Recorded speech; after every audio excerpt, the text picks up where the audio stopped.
Welcome to Awakening Airwaves. I'm Eflin Lyle, here with you for the next episode of Aligned and Whole. Thank you for joining me. Before I begin, I want to make sure that you know that the second annual Awakening Airwaves conference for 3 days is coming up in September, and it will be the weekend of the 18th. We will be offering 9 master classes over the 3-day period. And if you were with us last year, you'll know it was really awesome. I learned so much and had a lot of fun. But if you missed last year, make sure you join this year. So enrollment is open. You get an early bird discount, and you can check out everything with the link that's in the show notes. That, again, is the Awakening Airwaves second annual conference, and we'll have 9 different speakers that are part of this platform that will be offering you their expertise in different areas of life. Please join us and share with your friends. Now, our episode today is on leadership. It's called Called to Lead, Leadership for spiritual workers, healers, diviners, spiritual life coaches, mystics, and I hope that there will be something here that will assist you. I'm sharing with you this episode about leadership because it's been a big part of my journey, and over the years I've learned so many different things about the type of leader I am, how I choose to lead, and how being a leader is such a blessing, something that I never realized. And so it's a myth that spiritual people shouldn't care about leadership, structure, and authority. We absolutely must understand all of those things as it applies to the work that we do. Because to be a leader, you want to manifest in your understanding and share with others the importance of there being structure. Many people come looking for assistance and help because they need some kind of support and structure in their life. And the way they will be able to connect and trust us is that we do offer that structure in the appropriate manner. We often feel torn between serving from a place of pure intuition and stepping up to command a room, to run a business, or to guide a community. And so we must know how and when certain types of leadership techniques are going to be most beneficial to us as well as to our clients and students.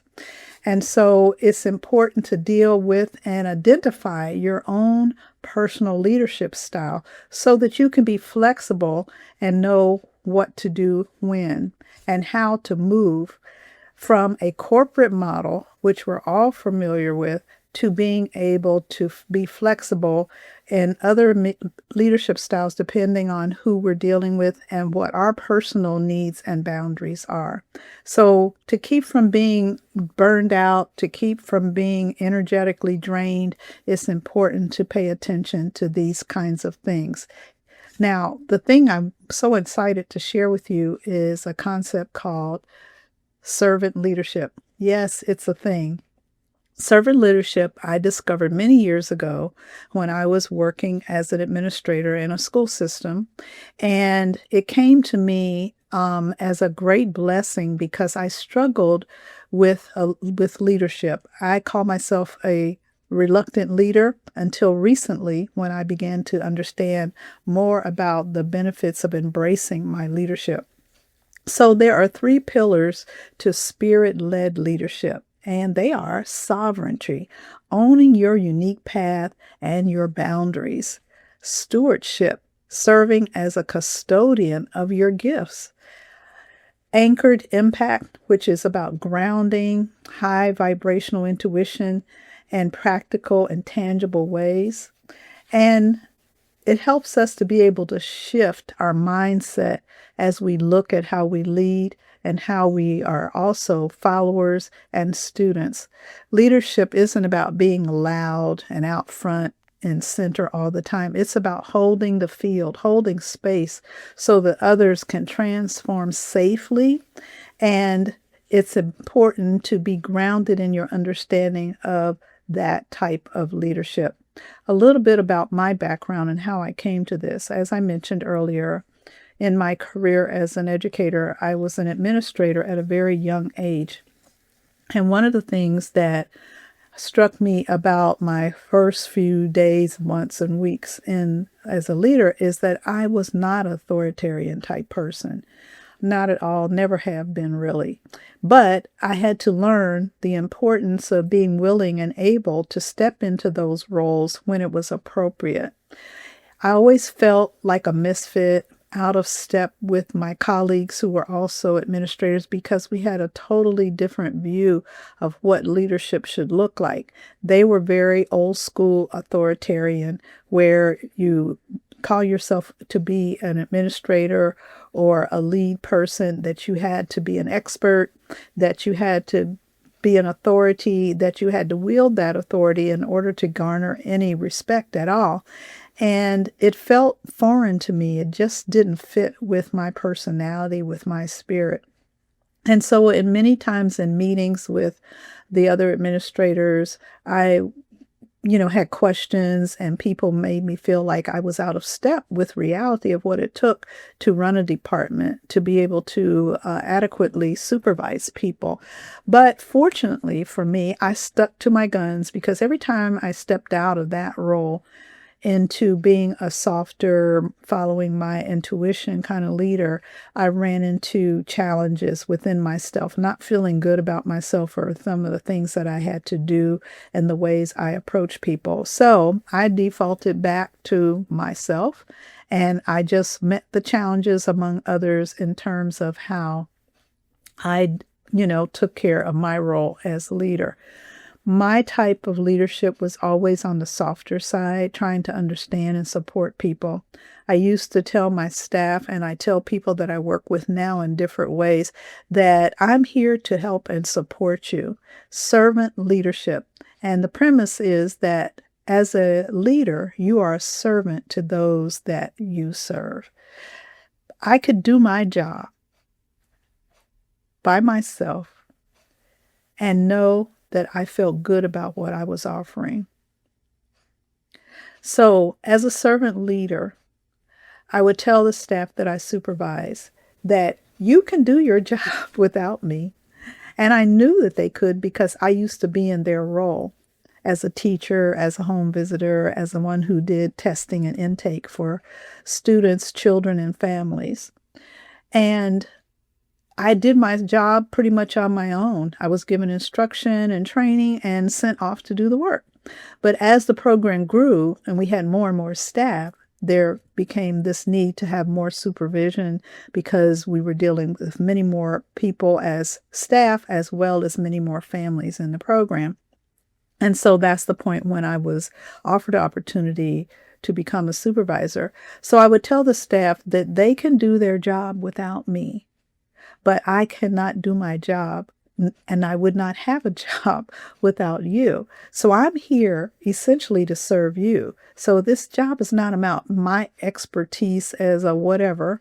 It's not about my job to tell you exactly everything and what to do. My job is to follow the rules, interpret the rules, make sure you understand the rules that are going to allow you to be successful and safe in your work, and to provide the type of service and the quality of service that we want for our students and for our families.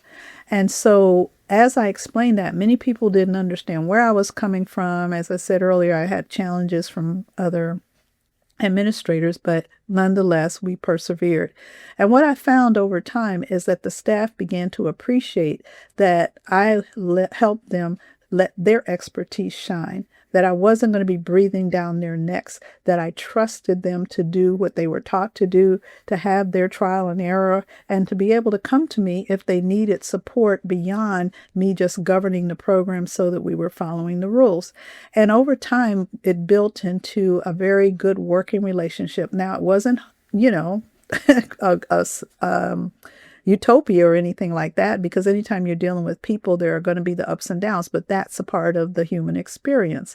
And so one of the things that happened to me that really reinforced this idea of servant leadership for me was that we had a staff member, a part of a team, and she was causing all kinds of challenges, and she was being very demanding and trying to take over, basically, when it was not her role to be the lead. And so I had spoken to her on several occasions, but it wasn't working. So we came to a decision that either she would get with the program and be a full member of the team and move forward with us, or we would have to remove her from the team, which is something that was very challenging to do, to get to that place in a relationship with someone. So I said, okay, I'm going to give her one more chance. So I went to meet with her, and I had to be very firm, where before I was always trying to be more understanding and listen and give her some suggestions. So this time I had to be very firm. So I had to come out of the, more authoritarian type of presentation with her. So the conversation didn't go that great, but I held her, in regard, and I let her know that I'm in charge, and you must follow the rules. And if you can't be a working member of the team, then I have no choice but to recommend your termination from the team.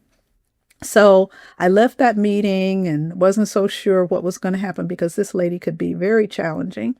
And so I prepared my boss that she would probably get a call or a letter complaining about me and the way I approached her, even though I was very respectful as much as I could tell. But much to my surprise, things calmed down with her and the rest of the team. And about 2 weeks later, I come into my office and there was a dozen roses on my desk. And I'm like, a dozen roses? It wasn't from my husband. So I look at the card and it was from her, from this lady I had to really go hardcore with. And she had a handwritten thank you note. And in this note, she expressed how she was so thankful that I was honest with her, that I was very clear with her and very firm with her, because she said nobody's ever told her the truth about herself and how her behavior impacted other people the way I did. And I realized in that moment, like, oh my gosh, there's a time and a place for everything.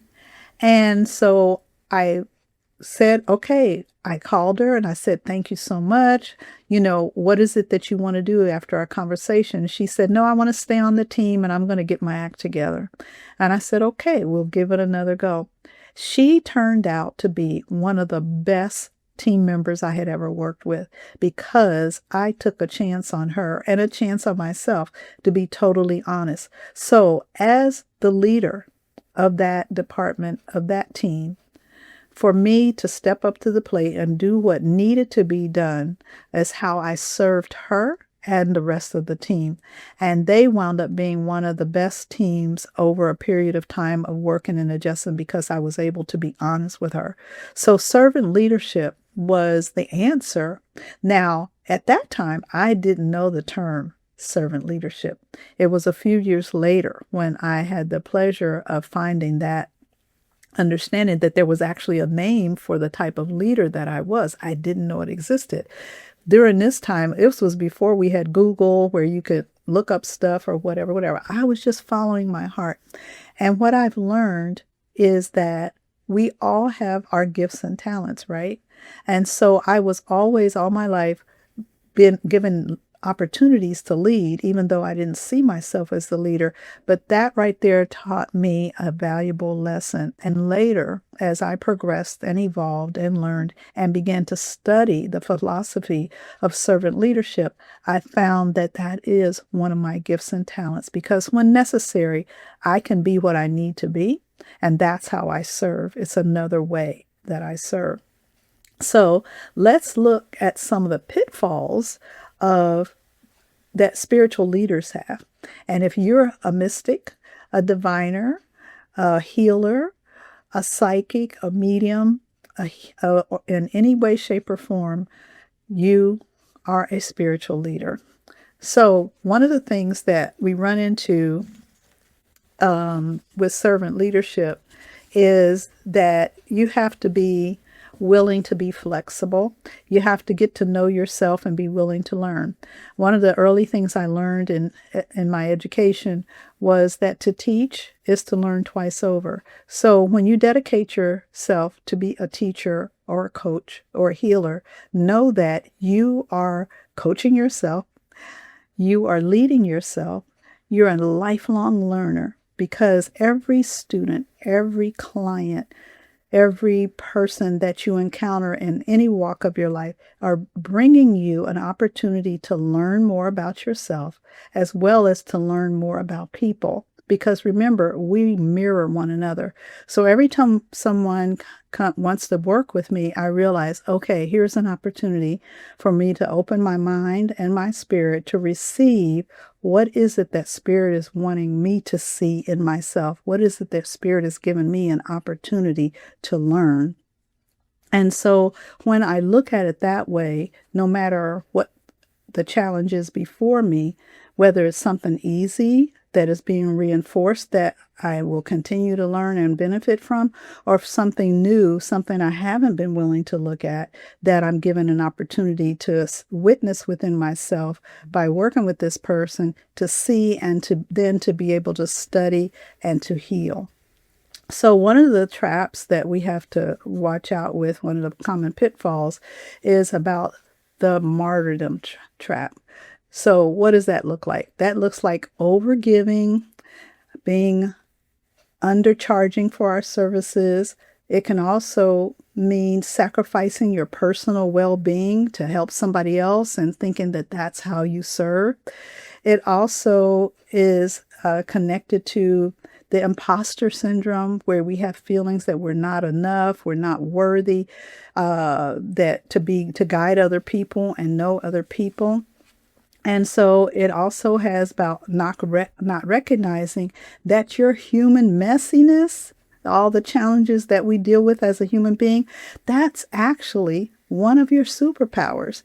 And how so? Because if you are real with who you are, as you learn yourself and you're open to sharing that with other people, it becomes a superpower because as you help and teach others, you're helping and teaching yourself. So it's important to be real. Years ago, someone gave me a book. I met a lady on an airplane and we got to talking, and she asked me what book I was reading and vice versa. And the book, after we actually wound up exchanging books. And the book that she gave me was titled Don't Be Nice, Be Real. And it was perfect for what I was dealing with at the time. Also, we have to be mindful of our energetic boundaries, how to stop absorbing your clients' heavy burdens, and how to energize yourself with maintenance rituals, spiritual hygiene, if you will, as a leader. That's very important. So just for a moment, when I was dealing with the lady I mentioned, the one that sent me the roses, I was pretty wiped out energetically after dealing with her in that meeting. And so I had to go. Fortunately, the weather was nice. I lived in a place where the seasons changed dramatically. I was able to go and sit in the sun. I went for a walk that evening to kind of shift out of the energy that I had connected with her and through her. And I was able to shift that. At that time, I wasn't even consciously aware of what I was doing. It wasn't until later when I thought about it that I needed to shift and think that energy off of me. And we're going to talk a little bit later about some ways that you can do that as well. So you have to be willing to look at all of that within yourself and establish your personal rituals for empowerment and healing and cleansing.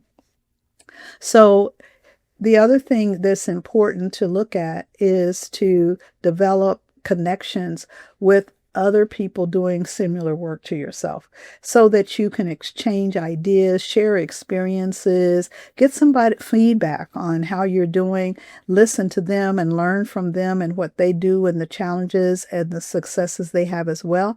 And I highly recommend keeping a journal. I'm a lifelong journaler, but I also, in the work that I was doing in education, I had my journal that I called my personal life journal, but I also had a work journal. And eventually I wound up merging those two because it's all about me. I'm not these separate entities, right?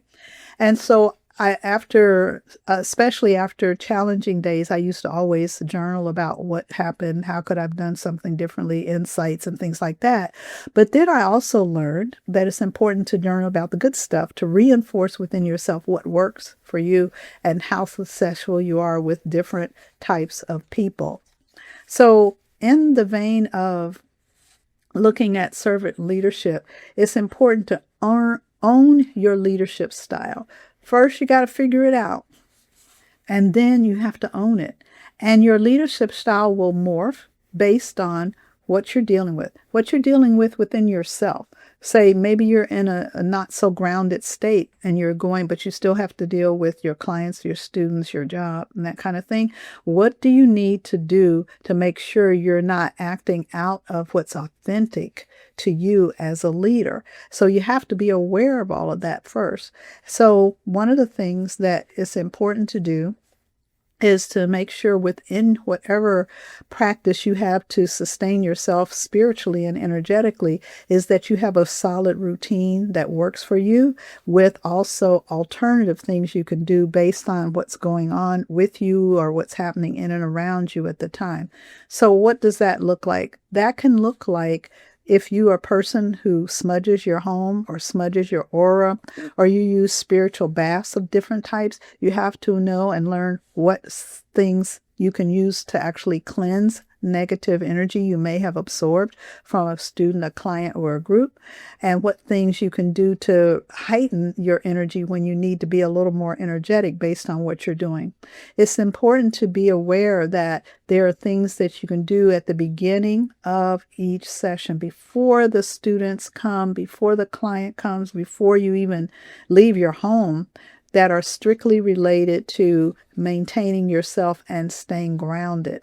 So it's important to have rituals like that. So could that look like? It could look like meditation. It could look like prayer. It could look like having your playlist, different types of playlists for different situations. So if you know you've got a big meeting, and you may know that some of the people who are attending seem to challenge you in different ways, then you visualize yourself going to that meeting and that you're going to make a different type of connection with those individuals. So it could be as simple as something like that. On the same vein, it's important to also consider things like crystals that you might wear for that day, or what color you might wear based on what it is that you're doing. And what colors are your power colors and what other colors are working in tandem with you.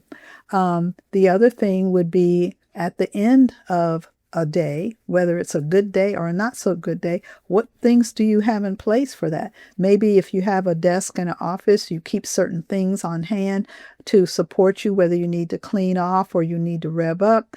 I used to keep things in my car because I did home visiting, and so I needed something immediate, not wait till the end of the day sometimes. And also, it's important to know that what routine you need to do once you get to your home, if there's anything additional, and have those things already set, already in your mind, and make them a habit so you aren't wasting time trying to figure out what is it that you need to do. It's nothing worse than having a challenging day and not know how to shift out of that. So again, having your playlist in the car for moving from one to the other, or playlists in your office, knowing maybe you pick up a certain snack or get your favorite meal on the way home. So you have that as a way of self-soothing or celebrating your day, and all those kind of things, all kinds of things that can assist you. So it's important to know and understand how important self-care is as a leader. And when you do that for yourself, what you're also doing is you're allowing yourself to model for those that you're leading, teaching, serving, what they can do for themselves as well. So you want to view yourself as a servant to those that you lead, and it will allow you to have a deep personal transformation for yourself. You have goals for your life, goals for your business. If you don't, it's an important thing to consider. And so what that transformation will do for you, by recognizing that you don't have to always be in charge. You don't have to be the person who's the loudest in the room or making other people feel small. You can be this empowering person who allows other people to help them rise, help them recognize their gifts. Because as a spiritual healer, that is our job, to help them be grounded. So it's important for us to work on that for ourselves as well. So you can shift a lot of your energy as a leader. Your primary goals are going to continue to grow and change and be added to.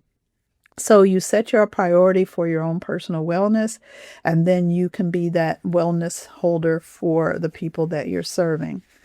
Another thing that I learned about servant leadership is how rewarding it can be to allow yourself to be so open that you're willing to see how other people reflect you back to yourself when you sit at the end of the day and journal about how did the day go? How was that meeting? How was that encounter? What did it mean to me? What did I learn about myself? What did I learn about other people? How can I expand my mind and be able to enhance my experience as a person who is offering my gifts and talents to others, but also how those gifts and talents are growing within me to help me be a better person. So it's very important to take those actions for yourself. Another thing I will share with you, I had an experience dealing with a client who came to me for one-on-one services, and she was someone who thought she knew exactly what she needed and wanted. So I was, of course, open and willing to listen to what she wanted to receive from me. But as time went on, she made some demands of me, and I'm saying demands on purpose, of what it is that she wanted me to do for her. And I had to stand up and let her know, I cannot do that for you. I am not comfortable with that. I don't agree with that. And even though she's coming to me and she wants to pay me for my services, I have a responsibility to be honest with her about what I am capable of doing, what I choose not to do, and what I will not do. And so some of the things she, as I mentioned, she was asking me to do things that I didn't agree were going to be the right thing for her. And then there were other things that she wanted from me that I was not aware of how to even approach that. And at that point, wasn't willing to extend myself to even learn those things. And so I had to be very firm with her. And she was kind of a pushy person. But I was honest with her. I said, that's something I can't do. And she became very upset with me, and I knew she was going to badmouth me to some of her friends, but that's her issue. And so I said, okay, fine. So we parted ways. I didn't hear from her for about a year and a half, almost 2 years. And then she circles back around. I looked at the caller ID. I'm like, okay, here we go. I need to be ready to deal with her and what kind of demands she might want to be coming to me with at this time. And much to my surprise, she was calling to thank me for being honest with her and to be firm with her, because she had been around to different people in that time since I saw her, and she found out that some of her demands were met, but that the people that she made these demands for, who accepted those things, were not as capable as they could have been in assisting her, and basically just took her money. And so that was a great lesson for me, and I was so grateful that I had followed my own spirit and put my boundaries up and just said no.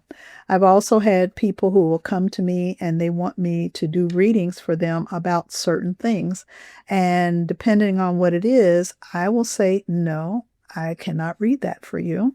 And the reason I do that is because as a diviner, when somebody comes with you with a very definite request, you have to take accountability that if you enter into that energetic contract with them and spirit to ask this information, that you have to hold yourself responsible for what may manifest out of it.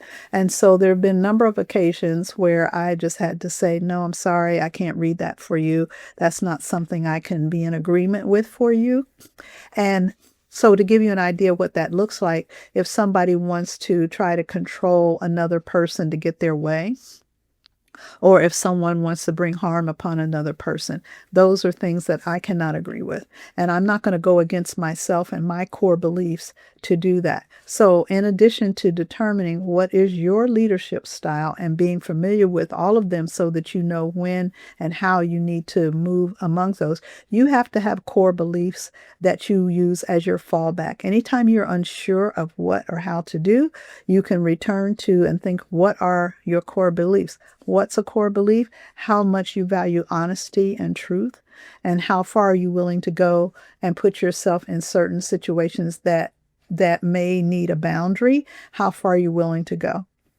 And so it's important for you to view some of those core beliefs. So if you're not sure about the total thing of core beliefs, because there are many areas of core beliefs that you can find out, you can Google, and there are questionnaires you can take online to help determine what are your core beliefs. And a lot of it, periodically, I do that. And I find that some of it, I find an expanded version of myself when I review those things. So let's see, what else was I wanting to share with you today? It's very important to make sure that you always ground yourself every day. I hope that you have a practice for that, but especially when you're dealing with the energy of other people as a leader, as a healer, you want to make sure that you are always grounding yourself first so that you can be fully present for the people that you're serving. The other thing is that look up servant leadership. It's a fascinating, fascinating philosophy. And there are a lot of people, such as Gandhi, believed in servant leadership. The servant leadership component that I followed the most is by Robert Greenleaf. There's a lot of information about that online. And there were some others too, if you Google it as a general topic. So as we close out this session today, I hope that you have gained some insight on servant leadership, thinking about your leadership style, what it means to you and for you, and how you can benefit from reviewing and determining what is your leadership style. Who is the person you want to be? And most importantly, it's important for you to recognize that being a leader is a gift. It is a talent. In order to lead, you have to have people who are willing to follow you. And for people to want to follow you, they have to be able to connect with you on a very deep level. Not passersby. That's not what I'm talking about people who truly value what you have to offer and how you have held the field, held space for them. And remember that everything that we do is also for ourselves. So I hope that this has been helpful to you. If you'd like more information about servant leadership, I am planning to do a workshop on servant leadership, sharing some of the tips and other things that I have learned over the years. And to be honest with you, I'm still learning how to be the kind of leader that I want to be on this planet. I learn every day something new about that aspect of myself. So stay in touch. Put your questions or your comments in the chat. Send me an email. Follow me on Instagram and in YouTube so that you'll know when I'm doing a workshop on leadership. And if you have a topic you would like for me to cover, please let me know. Thanks so much for joining me today, talking about servant leadership and your journey in being aligned and whole. Thank you.